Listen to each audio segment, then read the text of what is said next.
Vijay Lakshmi, please begin recording. Yeah, done.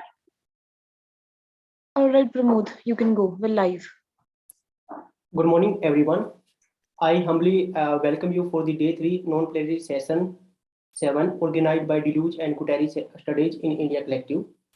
The last 2 days have been exceedingly gainful and insightful, adding to our corpus of knowledge and enlightenment. I am sure that today we shall explore newer dimensions of the numerous topics. Now, I take the pleasure to introduce Dr. Meenu Gupta as the chair of the session. Dr. Meenu Gupta is an associate professor in the Department of English and Cultural Studies at Punjab University, Chandigarh, India. She is also the Vice President of Deluge and Gutari Studies in India Collective, DGSIC. Her research interests include literary theory, Salman Rushdie, and a comparative study of French philosopher Deluge and Indian philosophy.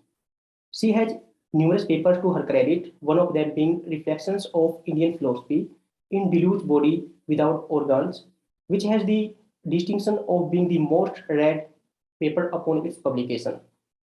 She has authored 3 books titled Historical Representations in Rushdie, Modern Indian English Poetry, Post-Colonial Context, and a monograph on teaching and learning of English, Some Observations.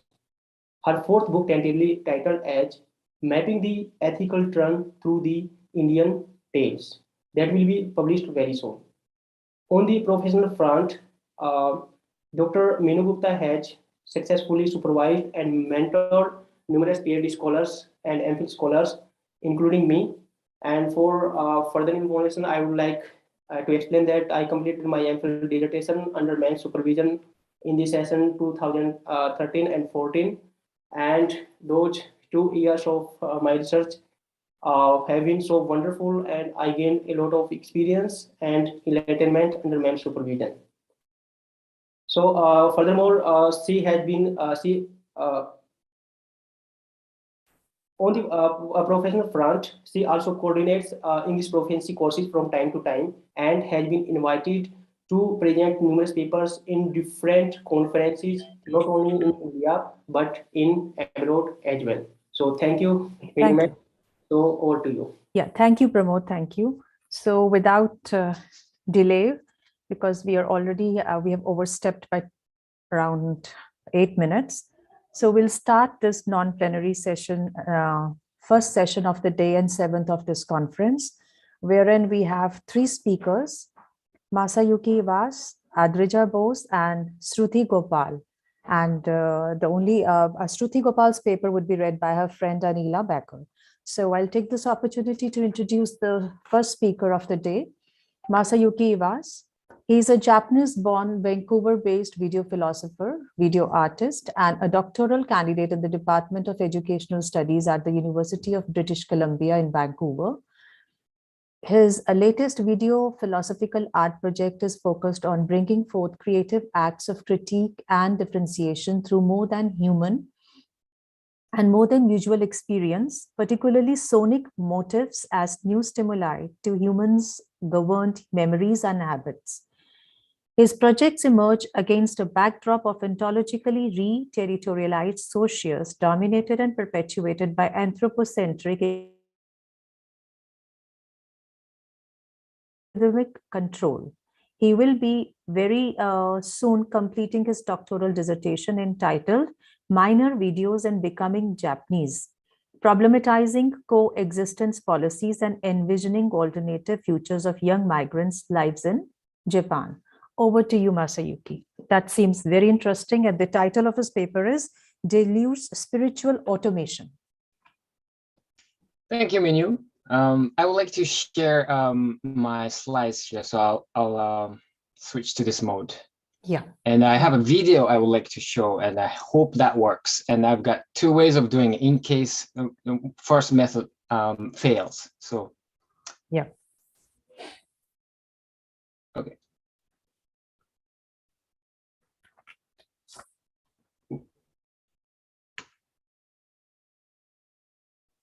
Do you see the slides? Okay. Yes, they're visible, Masayuki. Okay. Hello, welcome, guys. I'm Masayuki. Thanks for the introduction again. And so my paper concerns a video that I produced as an extension of my collaborative experimental video project with Geoff Bradley on the non-compliant pedagogy of the image. So the video that I'm about to show is titled Autopoietic Veering, #2, Schizosocius of Vancouver. The video attempts to bring forth a creative act of critique and differentiation by generating new stimuli to our humans' governing memories and habits. And I divide my presentation into 3 parts, as shown here. Excuse me, I think we are not able to, the slides are not visible. That's your... How about this? Do you see it? Screen, device manager probably. I think Geoff has chatted. Yeah, now it's fine, I guess. Yeah, now it's fine. Yeah, now we can see the slide. Yeah. 3 Okay, parts contextualizing the video. Yeah, that's... So you'll see everything, right? Okay. Okay, so as a specific context from which this video emerged, it responds to Vancouver's sightseeing tourism, which I argue is an exploitative anthropocentric enterprise that controls urban images and maintains law and order in order to brand the city in a neoliberal market. The routes and viewpoints promised by the city tours, such as this bus, are more or less the same. As shown in this tour map, which I argue shows a homogeneous striated space in Deleuze-Guattari's sense, the planned routes are subordinated to the promised viewpoints of the iconic landmarks, such as these. So now I find these landmarks, very famous landmarks in this city, rather problematic. Why? Well, I argue that the landmarks are nothing but Deleuze's sense of cliché. In Cinema 2, the time image, he describes the cliché as follows. I'm not going to read everything because I'll come back this shortly. But what I would like to draw attention is this sentence in the bold. A cliché is a sensory motor image of the thing. So sensory motor system, sensory motor subject, which I would like to talk now. So Deleuze's account of sensory motor system is actually foregrounds Bergson's account of sensory motor system, which refers to a body's encounter with a universe in perception, affect, action, nexus, and trajectory. It is such nexus and trajectory that the body organically and commonsensically experiences space as a hodological or Euclidean and a time as a chronological. So There's a comprehensive space and chronological linear time here. So the body of a sensory motor subject, such as that of a tourist, that of a film spectator, of even my video, and even that of a SNS user nowadays, instinctively perceives cliched images that always already match his or her memories of the past, and immediately extends the perception to his or her habitual actions. So implicit in Deleuze's Bergsonian account of the cliches as a sensory motor image is the colonization of a present as products of the recurring same remembered past, and the creation of an anticipated future as the very consequences of such a colonized present. As tourists perceive and habitually capture cliched images of iconic landmarks of Vancouver and make the images go viral by posting them to various SNS platforms such as Instagram, the posted cliched images contribute to the axiomatics of a global techno-capital system or global mnemotechnical system in Stiglerian sense. So the system marshals preemptive power of non-human algorithmic intelligence that ceaselessly bets on future desires by storing and producing human memories in vast digital archives and databases, and effectively tapping into our virtual memories and perceptions to ensure such desires. So what might have been lost because of the endless consumption of sensory motor cliched images, both offline and online, then? Arguably, the lost would be our knowledge that is attentive to and caring about human, social, ecological, and psychic damages and wreckages brought about the system historically. The crux of the matter this paper deals with, based on the video, is the presentation of the images that can potentially generate new stimuli to our governed memories and habits so as to trigger the knowledge attentive to and caring for such damages and wreckages. And the earlier passage regarding Deleuze's account of the cliché as a sensory motor image doesn't end there, by the way. He adds to it the following, and particularly at the end, the last sort of sentence here. So I would like to read that.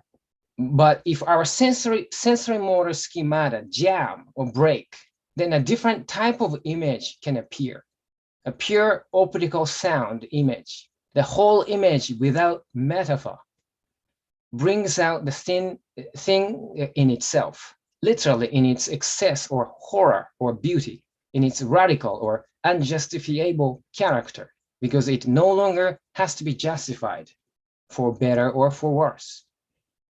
So this addition hints at how an image can generate the new stimuli in question by means of triggering off a jam or break amid our sensory motor schemata.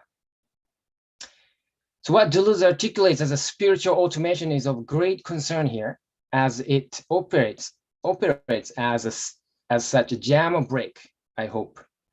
And he describes the spiritual automation as, quote, the unconscious in thought, productive of, quote, a shock to thought, communicating vibrations to the cortex, touching the nervous and cerebral system directly, unquote. Spiritually automated images operate as time images in Deleuze's sense, specifically as op signs and son signs, which are pure visual and audio images. And when and where such op signs and son signs play out are when and where time is out of joint. And such unhinged time is also understood as aeonic time, in which the present gets subdivided eternally into simultaneous past, present, thus not preserved in specific bounded spatial temporalities that secure chronological temporalities.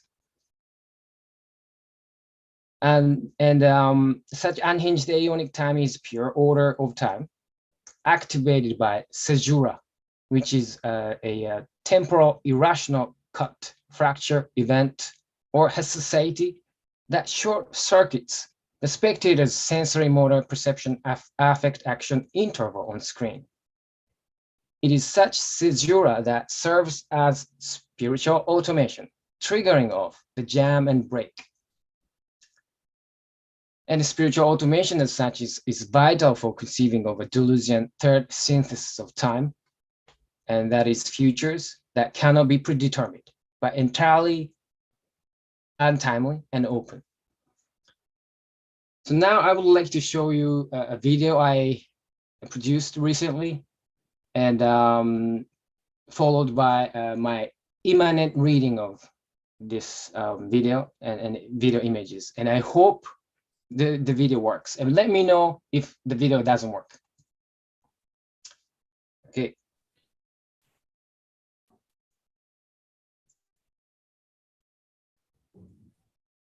Do you hear? Is it okay? No, we can't hear. We can just see it's showing up, but we can't hear. Hold on. How about? Yeah. No. How about then? You have to choose sound in the Zoom before you. When you do share screen, there's an option to choose sound. Just look below. Ooh, okay. Share screen. Use computer. It'll be at the bottom of the dialog box that shows up when you click on share screen, just on the left side. Yeah. With that must say sound on. Oh, yeah, share sound too. Okay, good. Yeah.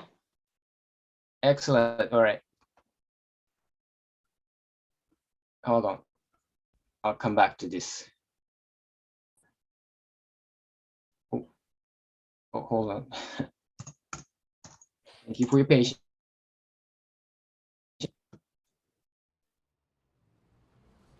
Oh. Do you hear? Do you see? Do you hear? Yeah. Okay.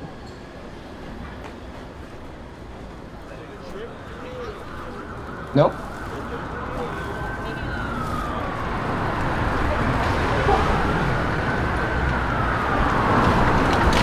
Is sound working?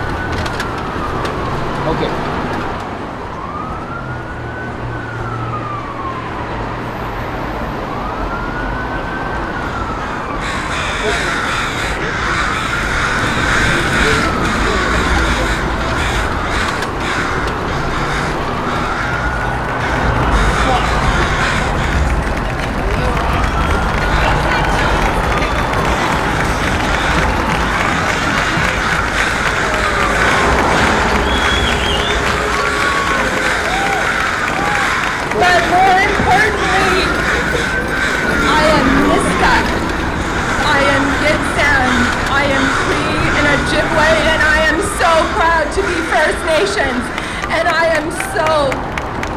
Today, in our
shaky because I'm so thankful to be alive after the calculated harm of government policies that tried to kill the Indian and the child. So, you know who I want you to clap for? I want you to clap for all the children. I want you to clap for all the children.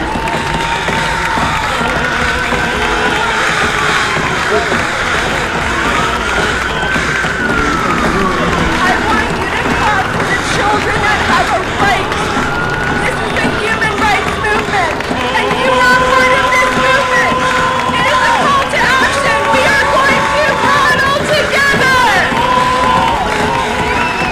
We are going to make sure this nation's heart is thundering. The drum is the heartbeat of the people. You have made a commitment to stand with us. Together, we can make it happen. All of us together, we will make it happen.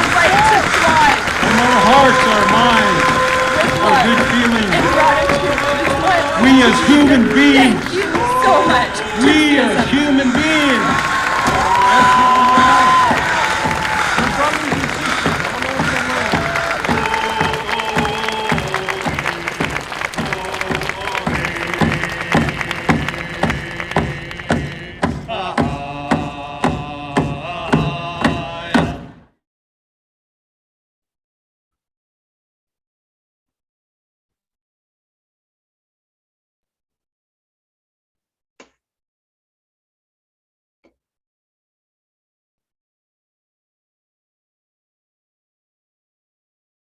Okay.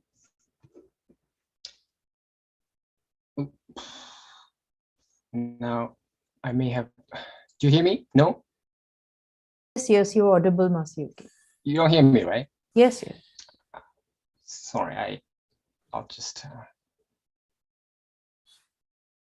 hold on. Let me.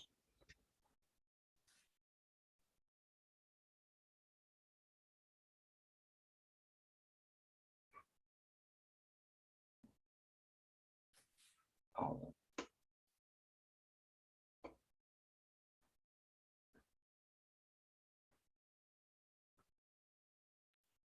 Okay. Do you hear me now? Yes, yes, you're audible. No, maybe not.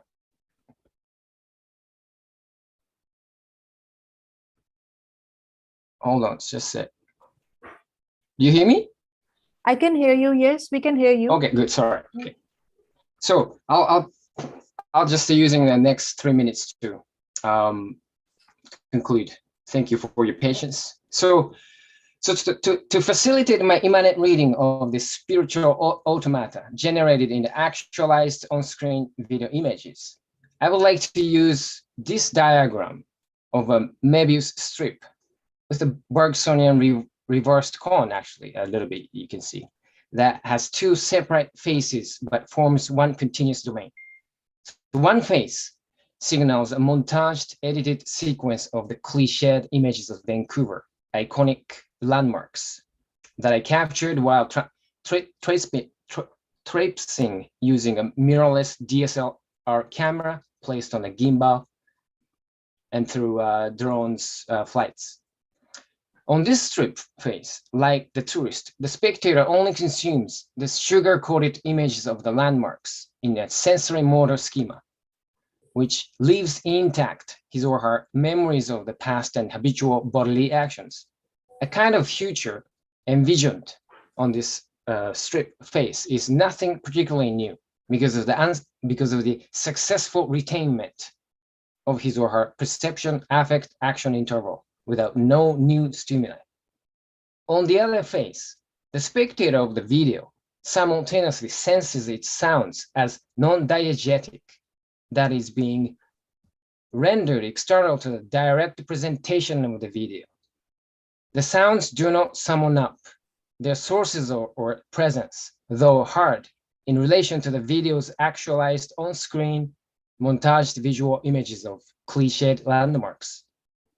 The sounds are a random cacophony of the friendly and worrisome murmur of swearers, empty can collectors, panhandlers, and others sitting and wandering through the streets in Vancouver downtown east side. The clink and rattle of shopping carts and suitcases vigorously rolling on the streets. The cawing of a flock of crows. The First Nations Solomon speech, accompanying a traditional indigenous song, drumming, aspiring towards true reconciliation and redress, and so on. All of which I audio recorded while roaming over and encountering some neglected or buried pockets of the city. So 2 paragraphs to conclude. So the video as such that operates on the Möbius strip draws particular attention to the lecto sign, one of the sub-varieties of the Deleuzian time image that not only demands to be seen, but requires a reading. The lecto sign cannot be detected in a sensory motor schema as it gets disconnected from its links in a montaged sequence, but must be read by the spectator to make labyrinthine trips to the domain of unthought, that which the video does not think. The unthought, which is vital for conceiving alternative futures of the city, is activated by the random cacophony of those non-diegetic sounds that induce spiritual automata in ways that haunt the video in Derridian sense. The sounds are not fully visibly present, but nevertheless masks a relation to what is no longer or not yet. The cacophonous sounds as the video's sound signs operating on the Möbius strip can imminently be read in tandem with the cliched visual images. That is what Karen Barad describes as, quote, in/determinacy, unquote, as, quote, an always already opening up to come, where there's no absolute outside. The outside is always already inside. Such indeterminacy is consistent with Deleuze's account of folds and foldings that together make up an inside. They are not, hold on.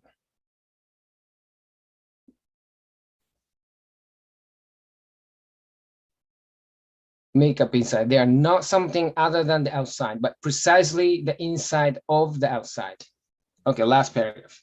So echoing Erin Manning, I assert that my traipsing body capturing the cliched visual images of tourist sites of Vancouver, and my roaming body simultaneously audio recording the cacophonous sounds are together a body, another body in, quote, in the actual virtual complexity of a multiplicity of the phasings that co-constitutes it. A society in motion, resonant materiality, a metastable field. My body actualized on screen through sound signs in particular is, quote, always more than one, replete with the force of life, unquote. Such a body is not individual, but Haecceity, the thisness of experience active as a singularity in the dephased now.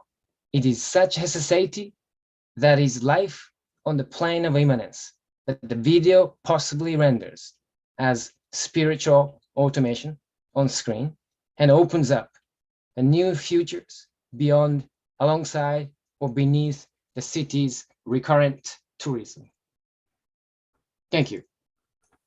Thank you, Masayuki. That was a brilliant presentation and very nicely rendered video that read Deleuze's spiritual automation immanently, how it aptly induced through the actualized on-screen edited images, right? So we really enjoyed that. And I'm sure we'll be having quite, good inputs and queries. I have a problem somehow after showing the video. I have problem listening to you, so okay. I will fix it and I'll come back to that. So all right, please go on to another presenter, please. Thank you. So Minu. So the next presenter will be on the behalf of Shruti Gopal. Anila Baker, are you there? Yes, yes. Yeah, so I'll just introduce the author of the paper and then you can start, right? Okay, okay. So the paper is written by Shruti Gopal, who is a research fellow at the Department of Communication, University of Hyderabad, India. Her ongoing research focuses on the evolution and existence of a new media object in a socio-technical assemblage. Her interest largely remains focused on the intersection between science and technology studies and new media philosophy. She completed her graduation in BTech Polymer Engineering and pursued post-graduation in Mass Communication and Journalism from the University of Kerala. Before joining University of Hyderabad, she worked as the co-founder and CEO of Eve Labs Technologies Private Limited, which designs and develops digital healthcare devices. So over to you, Anila. Okay. Hi all, good morning. I am presenting the paper on behalf of Shruti since she couldn't present the paper here today as she is being hospitalized. She delivered her baby yesterday. So I'm reading out what she has written and let me share the slides prepared by her.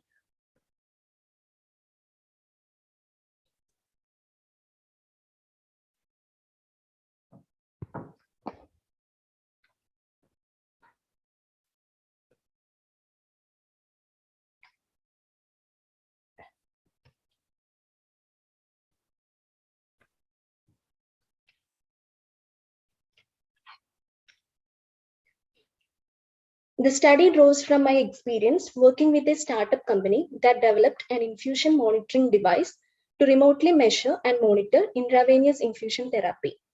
In this paper, I am trying to reread actor network theory of science and technology studies through a Deleuzian perspective.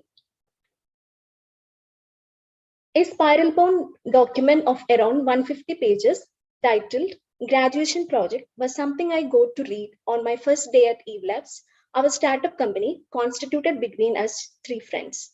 The text narrated the story of a smart infusion monitoring device, the research process behind it, details of form and circuit iterations, and the current prototypes details based on which we started the company.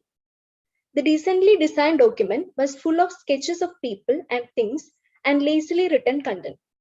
It was done by Vishnu, my partner, director and CEO of the company. The document contained a detailed account of the ethnographic study conducted in a small town government hospital to identify the problems in infusion therapy and come up with some kind of design solution. The chapter featured responses from patients, bystanders, and hospital staff with their beautiful sketches. Along with that, there was a sketch of a waste basket without any lid filled with medical waste.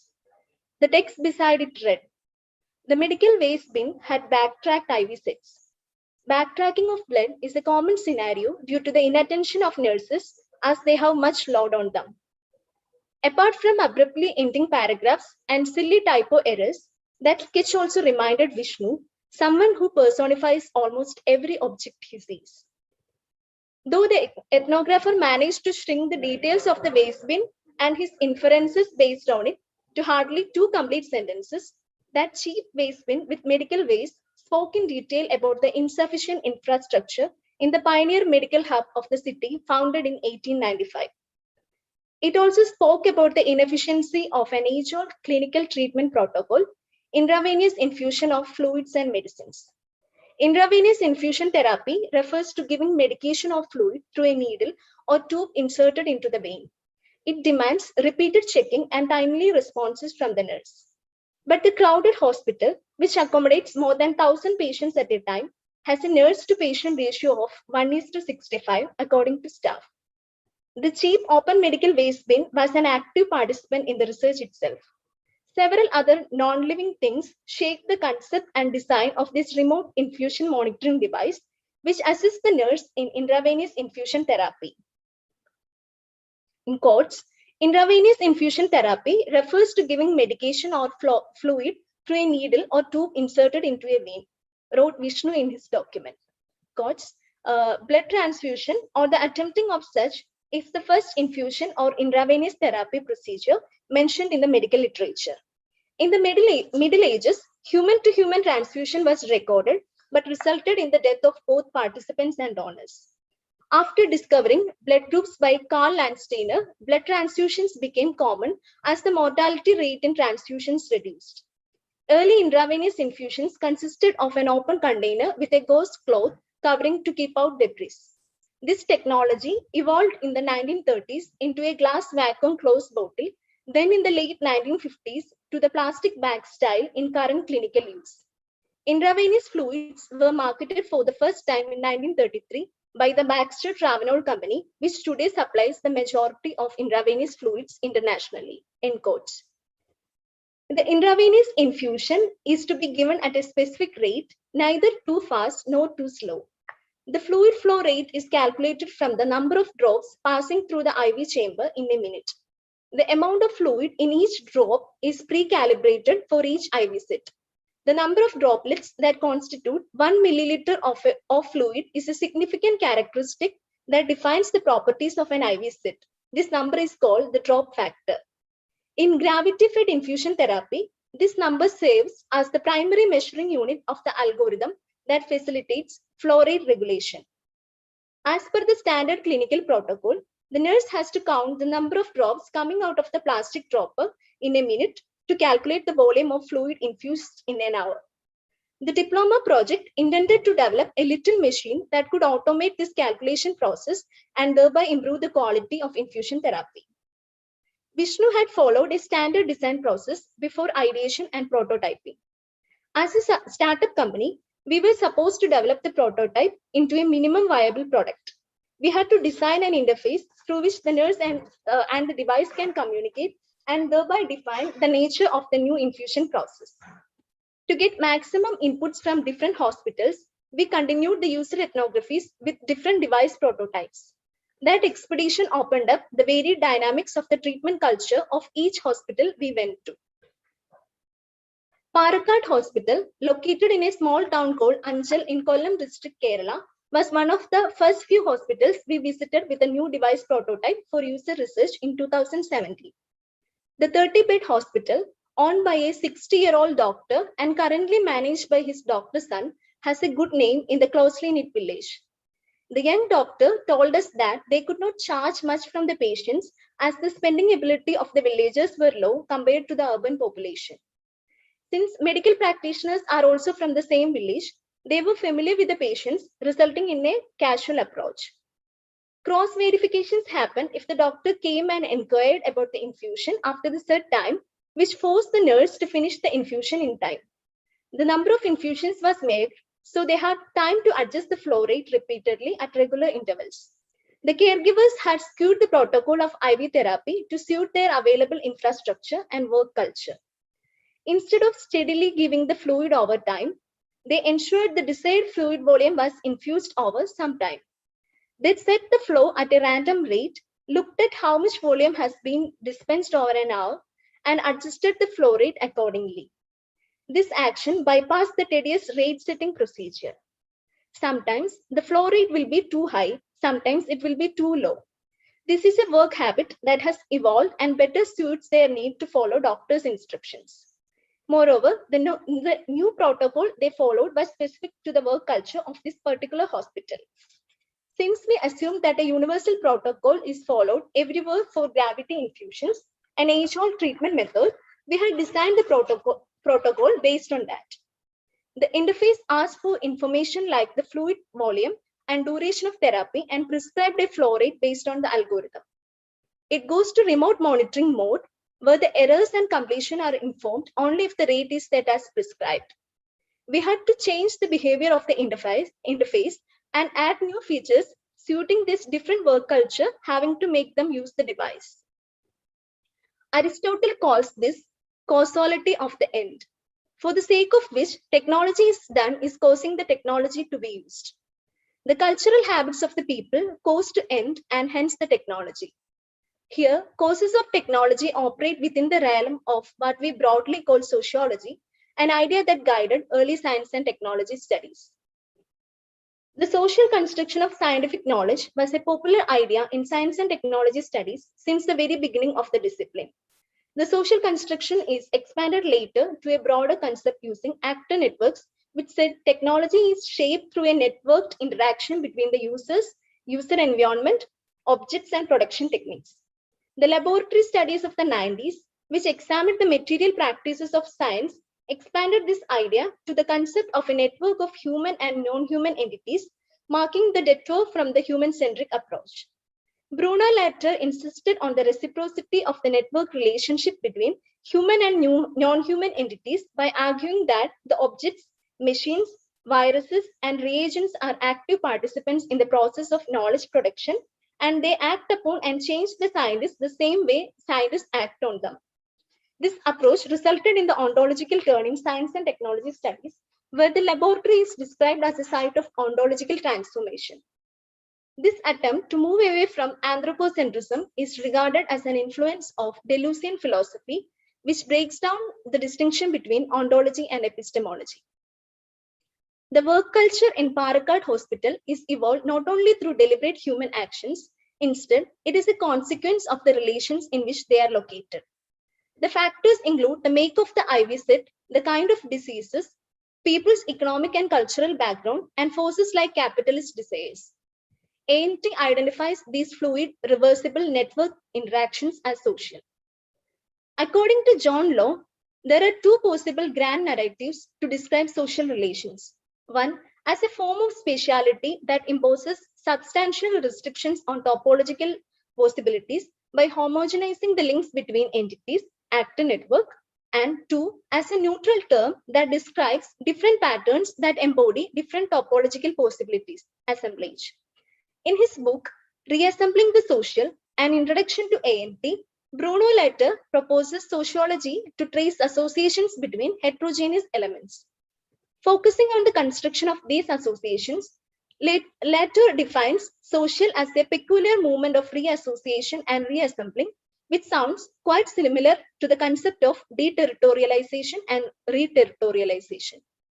An assemblage is the coupling and connections between many little machines, each of which interrupts some flow. It is difficult to say what is acting on what in this assemblage. The connection between the machines, hence the technological system, is not made up of roots and nodes, it is a rhizome. Moreover, this machinic assemblage is in a continuous becoming through the process of deterritorialization and reterritorialization. Thinking of the actor network as an assemblage will help us imagine and explain this change as a continuous process of becoming characterized by ruptures or events.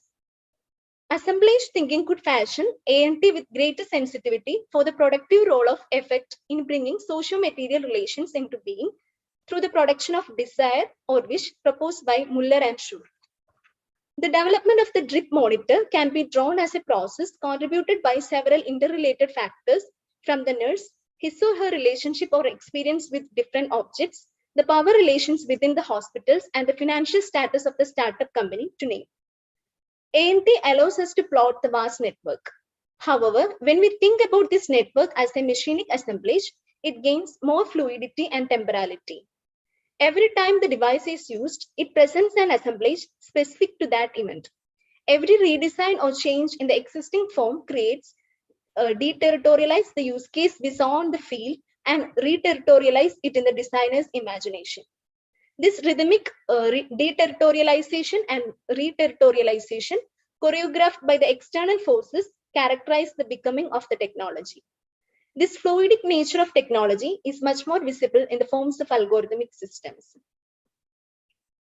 The duality of algorithms as an assemblage and as a desiring machine.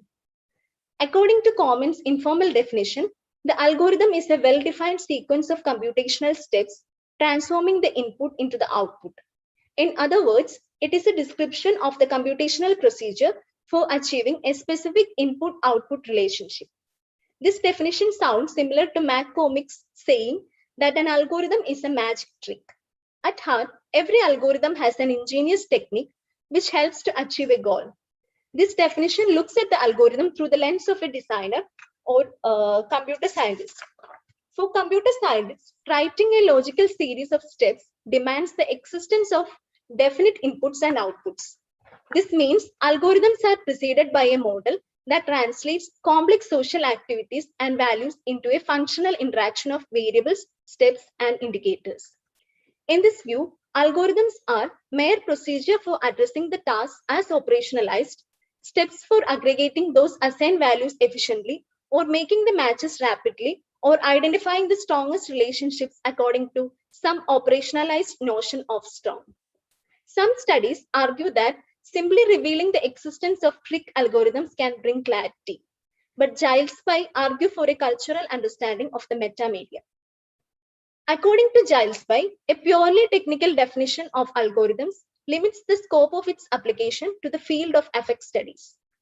A definition that makes its assumption on the input and the output parameters leads to the black boxing of algorithmic systems. Giles Pye points out that this definition is also not sufficient to study the effect of training data in working a machine learning algorithm. What he offers as an alternative is another perspective that is much more inclusive compared to the technical definition of the algorithm. This is the algorithm as a synecdoche, a socio-technical ensemble in which quotes, people, representations, and information are rendered as data, put into systematic or mathematical relationships with each other, and assigned value based on calculated assessments about them. End quotes. There have been several studies that discuss how algorithms shape our knowledge sphere, spatial understanding, and geographies. Also, some studies focus on the influence of culture in algorithmic systems in the form of universal logic, like the abstraction of space into two-dimensional maps. When we define an algorithm as a socio-technical ensemble, it opens up numerous ways in which an algorithm can be related to the cultural and social, but scholars are skeptical about a mystified abstraction produced through this process. Nick Seaver talks about the demystification of this abstraction when he suggests an alternative approach to the algorithmic culture, which is by and large treats algorithm and culture as two different entities. Even while defining algorithms as an ensemble of socio-cultural interaction, studies in digital culture, by and large, tend to hinge on the idea that algorithms are distinct from culture. Seaver says, quotes, they may shape culture by altering the flows of cultural material, and they may be shaped by culture by embodying the biases of their creators, but this relationship is like that between a rock and the stream it is sitting in. The rock is not part of the stream, though the stream may jostle and erode it, and the rock may produce ripples and eddies in the stream. In this view, algorithms can affect culture, and culture can affect algorithms because they are distinct. End quotes. He advocates an alternative approach in which algorithms are treated as the manifold consequences of various human practices. He calls it the algorithms as a culture approach. In this view, algorithms are not technical rocks in a cultural stream, but are somewhat just more water. They are not singular technical objects that enter into many different cultural interactions, but are instead unstable objects culturally enacted by the practices people use to engage with them. He calls algorithms the culture not because it acts as a transformative force on cultural objects, but because practices constitute them, and this idea is not very different from the social constructivist strains of STS. Seaver's view negates the idea that there is no inner materiality that drives the algorithm or results from practices and interactions. However, algorithms can have an inherent desire to respond to circumstances unforeseen by human counterparts. I would like to read an incident from my research diary here. That day, we were demonstrating our new ready-to-market IoT device in the Medicare National Healthcare Exhibition. The exhibition center was almost empty, and we were sitting and chatting beside our stall before packing up. Suddenly, Vishnu pointed to the demo device clamped to an IV fluid bag with an unbelievable expression. The fluid bag was closed around an hour before the equipment was supposed to display block in its OLED screen, but to our surprise, it said the flow rate is 0 milliliter per hour. The fluid infusion had stopped an hour ago, but suddenly a drop of fluid oozed out of the IV bag, detected by the sensors and counted by the algorithm. The corresponding flow rate calculated by the device will be close to 0 as the time between the last two consecutive drops is nearly an hour. Now the device is waiting for the next drop to come at a 0 rate. Even if it does not come, that will not be identified as a block. When responding to a new scenario, now not anticipated by humans, the algorithm responds to it in its way.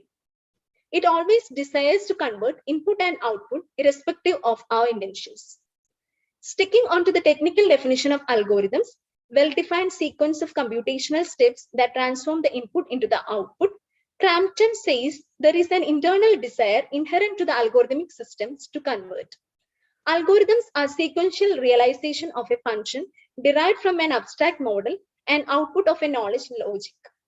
Algorithmization, on the other hand, involves abstracting a concrete function, experience, or thing to a calculable form and breaking the conversion, real or imagined, of input to output into finite steps. Unlike definitions of software or code as an assemblage, the definition of algorithm carries characteristics that can be verified. It is something like what Deleuze calls an abstract machine. Algorithmic systems are assemblages that work on top of the logical abstraction made possible through algorithmization. Understanding algorithmic systems as an assemblage invalidates Giles Pye's conception that algorithms follow the models. Instead, an abstract model can be an algorithm written in English. The algorithm does exist irrespective of its content and language. It is an abstract machine that lives within but is independent of algorithmic assemblages. An algorithmic assemblage could be a program written in any coding language, as it has many elements like the conventions of the code, associations with database and object-oriented systems, or a massive system like Facebook with complicated interconnected algorithms, elements of an interactive user interface, policies, organizational structure, and several other social political associations. Machinic assemblages are not continuous, but formed of continuous repetitive rearrangements driven by some external forces, desire or body without organs. A machinic assemblage has two phases. One faces to the strata, the arrangement, maybe an actor network, and the other facing the body without organs. As Deleuze and Guattari writes, the strata make it an organism, a complete body or signing totality or the determination attributed to a subject, whereas the body without organs dismantles it. Unlike actor network theory, machinic assemblage acknowledges some forces that drive the formations of assemblages or networks.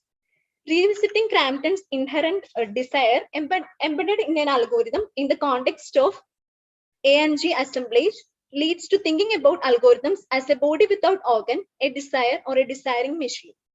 This machine always couples with an operationalization machine that abstracts everything into measurable or calculable forms. This coupling primarily turns the existence of the algorithm into an assemblage. The algorithm's existence as a desiring machine in an assemblage can be explained further by finding other machines that fuse in an algorithmic system.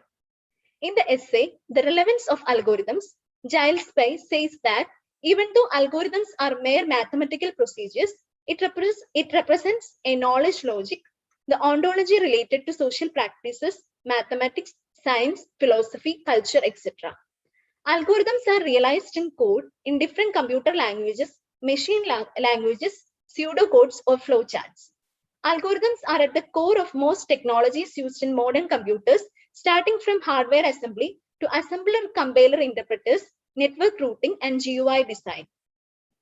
All this primarily explains the algorithm's existence as an assemblage, the culture of which, as Seaver suggested, is formed through interactions and actions.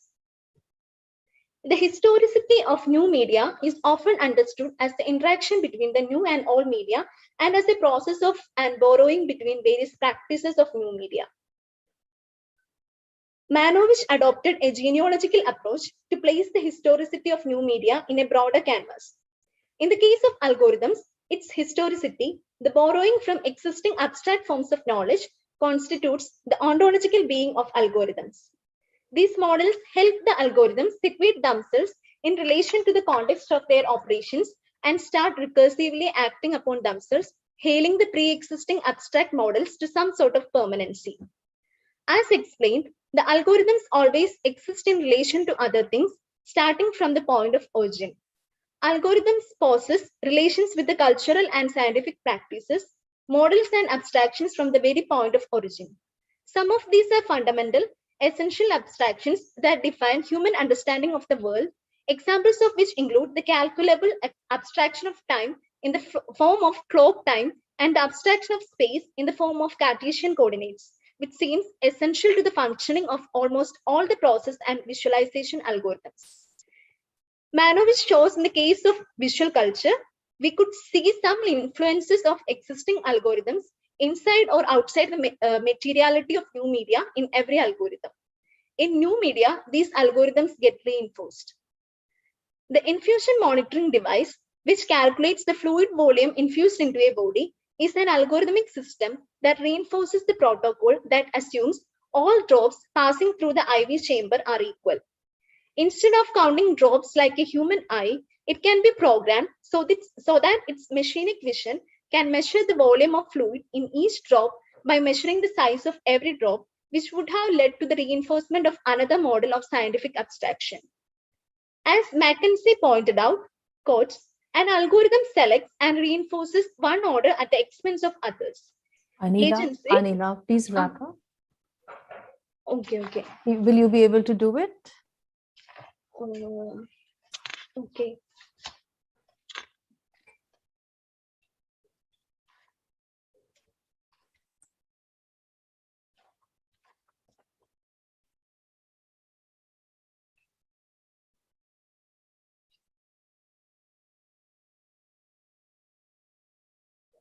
How much time is left? You've already overstepped, but that was fine. I didn't intrude because we didn't have the third speaker. So you can take maybe for 4 minutes maximum. Okay.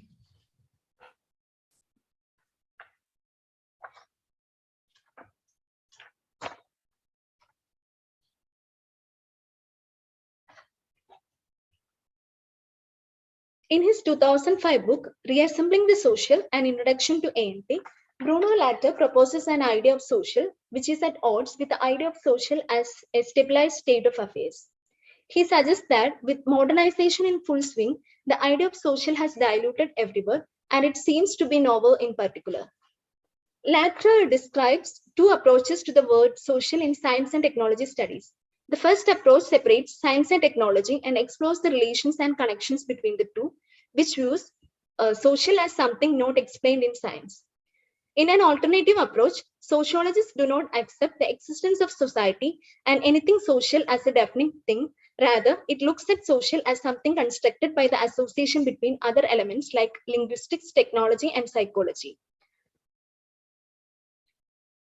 According to Latour, the similarity between the two approaches is the essence of new sociology, which is redefined not as the science of the social, but as the tracing of associations between heterogeneous elements.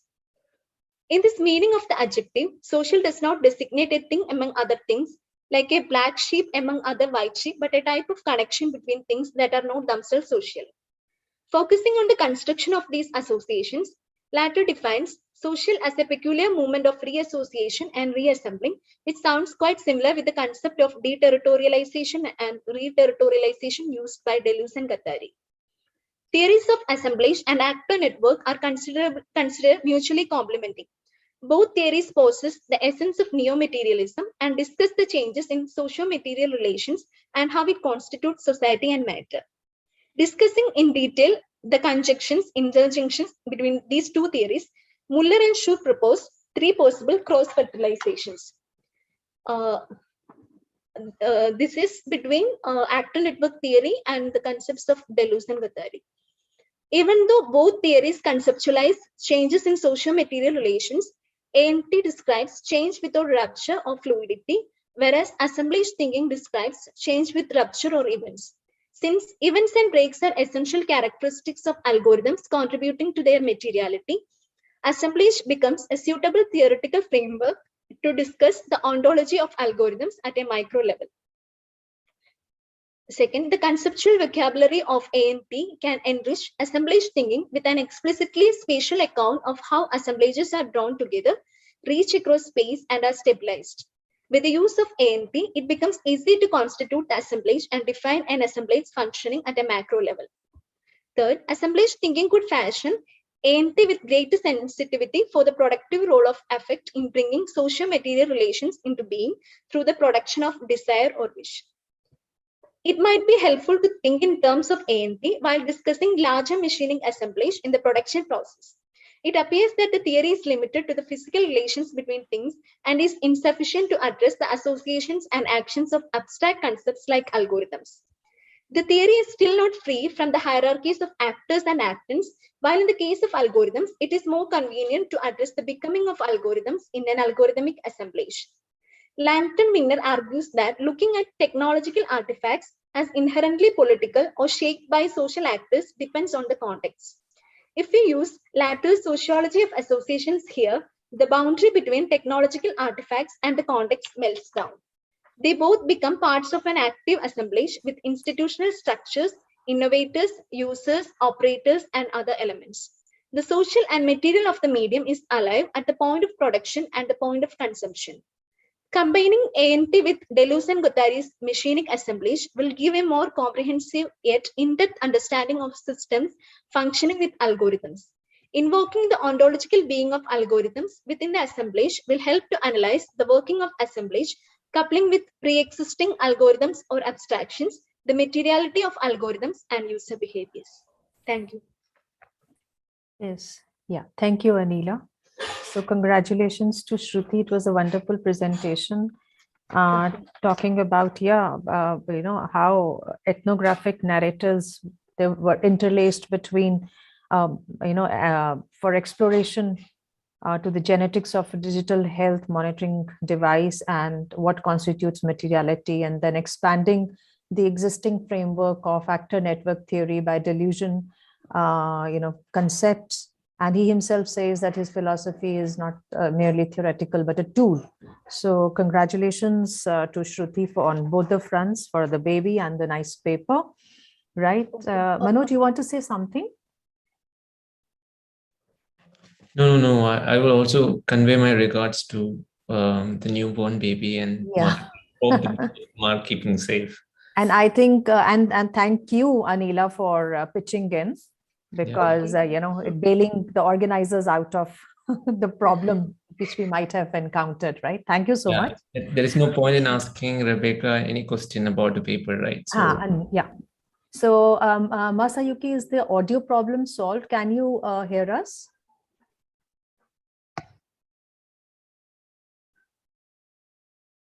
I think we are not audible to him. Okay.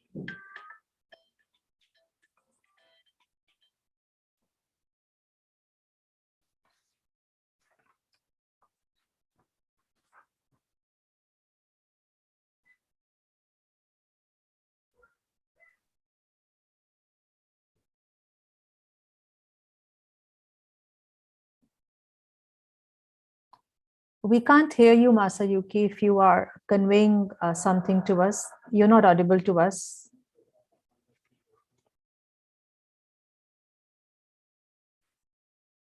Okay, but we can't hear you now. Anyhow, if there is any observation, comment, or query to the wonderful, video and his presentation, please put it in the chat box.